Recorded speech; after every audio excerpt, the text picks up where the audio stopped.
Assalamualaikum warahmatullahi wabarakatuh. Halo anak-anak kelas 4 semuanya, bagaimana kabar kalian hari ini?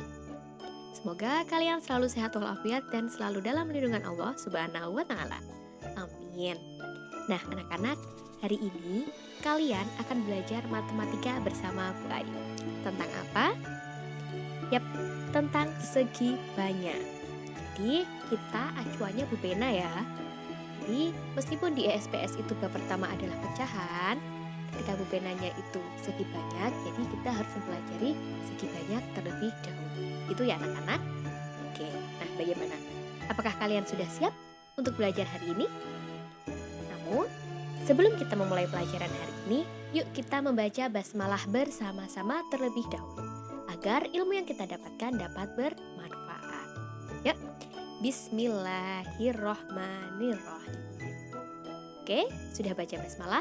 Artinya sudah siap menerima pelajaran hari ini. Kita mulai saja ya. Jadi anak-anak, hari ini kita akan mempelajari tentang segi banyak. Ada 2 subbab. Yang pertama, pengertian segi banyak, dan yang kedua adalah jenis-jenis segi banyak. Untuk mempersingkat waktu, kita langsung ke subbab yang pertama. Nah, pengertian segi banyak. Apa itu pengertian segi banyak? Ada yang sudah baca?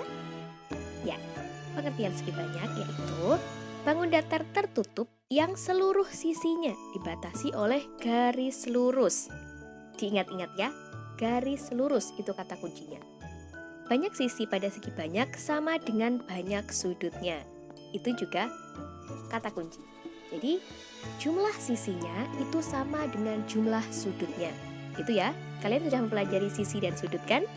Di kelas 3? Oke. Langsung Bu Ayu kasih contoh. Nah, di sini ada contoh segi banyak. Nah, coba kalian perhatikan bangun-bangun di situ. Nah, tadi Bu Ayu kan bilang ya, bangun tertutup yang seluruh sisinya dibatasi oleh garis lurus. Coba kalian lihat, di situ sisi-sisinya ya dibatasi oleh garis lurus apa bukan? Garis lurus ya, itu lurus semua ya, nggak ada yang bengkong. Oke, kemudian Bu Ayu juga bilang jumlah sisinya sama dengan jumlah sudutnya. Coba di rumah kalian hitung, sisinya sama nggak jumlahnya dengan sudutnya? Bu Ayu kasih contoh yang gambar pertama ya, itu bangun apa? Segitiga. Sisinya ada berapa? 3. Sudutnya ada berapa? 3 juga. Berarti sama ya. Benar ya, berarti ini adalah contoh segi banyak. Bagaimana? Paham? Oke, sekarang Bu Ayu kasih contoh yang bukan segi banyak. Nah, ini dia. Contoh bukan segi banyak. Kalian lihat bangun di situ.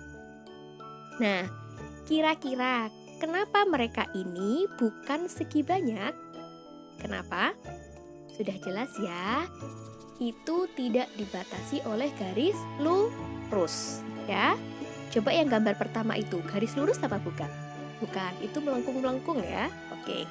Gambar kedua. Bu, tapi itu kan sampingnya garis lurus. Iya, sampingnya kanan kiri garis lurus, tapi atas bawah lurus apa tidak? Tidak. Berarti tidak dikatakan segi banyak. Kemudian yang ketiga, itu juga melengkung. Yang keempat. Kenapa? Bu, itu kan atas bawahnya lurus. Iya lurus, tapi samping kanan kiri lurus atau tidak? Tidak.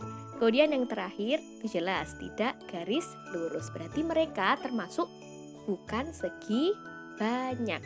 Paham ya anak-anak? Oke. Kemudian kita masuk subbab yang kedua. Jenis-jenis segi banyak. Jadi anak-anak, berdasarkan panjang sisinya, segi banyak itu dibagi menjadi 2. Apa? Ada yang tahu? Ya, segi banyak beraturan dan segi banyak tidak beraturan. Ingat-ingat ya, segi banyak beraturan dan segi banyak tidak beraturan. Oke, yang pertama, segi banyak beraturan. Ciri-cirinya adalah pertama, memiliki sisi-sisi sama panjang. Yang kedua, memiliki sudut-sudut sama besar, ya. Jadi segi banyak beraturan itu memiliki sisi-sisi yang sama panjang. Jadi misalkan segitiga itu tadi ya, sisi-sisinya panjangnya sama, kanan, kiri, bawah itu sama. Misalkan 3 cm, berarti kanan 3 cm, kiri 3 cm, bawah juga 3 cm. Seperti itu ya. Kemudian memiliki sudut-sudut sama besar, gitu ya. Sudutnya sama besar, tidak ada yang lebih besar, tidak ada yang lebih kecil. Paham anak-anak? Contohnya, ya, itu beberapa contoh segi banyak beraturan. Coba kalian lihat gambar yang pertama tadi, yang warna pink. Itu gambar apa? Ya, itu gambar persegi ya. Jadi itu sisinya sama panjang. Katakanlah di sini 3 cm ya. Kanan 3 cm, kiri 3 cm, atas 3 cm, bawah 3 cm. Paham? Sudut-sudutnya juga sama besar, masing-masing 90 derajat. Paham ya anak-anak? Oke. Kemudian yang kedua ada segi banyak tidak beraturan. Nah, kalau yang beraturan tadi sisi-sisinya sama panjang, tapi kalau yang tidak beraturan sisi-sisinya tidak sama panjang. Kemudian sudut-sudutnya juga tidak sama besar. Nah, di sini ada contoh. Belah ketupat itu termasuk segi banyak tidak beraturan. Kenapa? Karena sudutnya tidak sama besar meskipun sisinya sama panjang. Jadi ciri-cirinya itu harus lengkap ya anak-anak, harus dua-duanya. Sisinya sama panjang, sudutnya sama besar. Bu, kalau salah satu aja gimana? Sisinya sama panjang, sudutnya tidak sama besar. Tidak boleh. Berarti itu tidak beraturan. Atau dibalik, sudutnya sama besar Bu, tapi sisinya nggak sama panjangnya, juga tidak boleh. Itu namanya juga tidak beraturan. Begitu ya. Coba kita lihat, lah ketupat itu seperti ini. Nah, kalian lihat kan? Di situ sisinya sama panjang anak-anak, tapi sudutnya beda ya, tidak sama besar. Atas bawah sama, kiri kanan sama.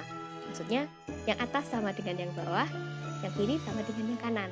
Nah, harusnya kanan kiri atas bawah sama semuanya. Paham ya? Kemudian ada contoh lain seperti ini. Nah, paham ya? Bedanya segi banyak beraturan dan segi banyak tidak beraturan. Bagaimana? Mudah kan matematika kali ini? Ya, yang pertama masih mudah ya. Oke, bagaimana? Paham? Oke, kalau sudah paham berarti saatnya sekarang Bu Ayu memberikan tugas. Ya, apa itu tugasnya? Tugasnya sangat menyenangkan anak-anak. Yaitu, buatlah yang pertama 3 bentuk segi banyak beraturan. Yang kedua, 3 bentuk segi banyak tidak beraturan. Yang ketiga, 3 bentuk bukan segi banyak. Mudah kan? Nah, ini ada instruksinya. Apa itu instruksinya? Pertama, buatlah ketiga bentuk tersebut dengan tidak menggunakan teknik gambar. Jadi tidak boleh digambar. Oke, paham ya? Tidak boleh menggambar. Contoh, bentuk disusun dari berbagai media, misalnya lidi, korek api, benang, atau yang lain. Jadi selain menggambar ya anak-anak, bisa kalian susun itu lidinya, ditempel di buku, pakai lem seperti itu, atau korek api, atau dengan benang juga bisa, begitu ya. Paham ya? Intinya tidak boleh menggambar. Paham? Oke. Buatlah bentuk sebagus dan seindah mungkin. Jadi setelah kalian tempel tuh lidi-lidinya atau korek api atau benangnya, boleh kalian warnai berbeda. Ya? Oke.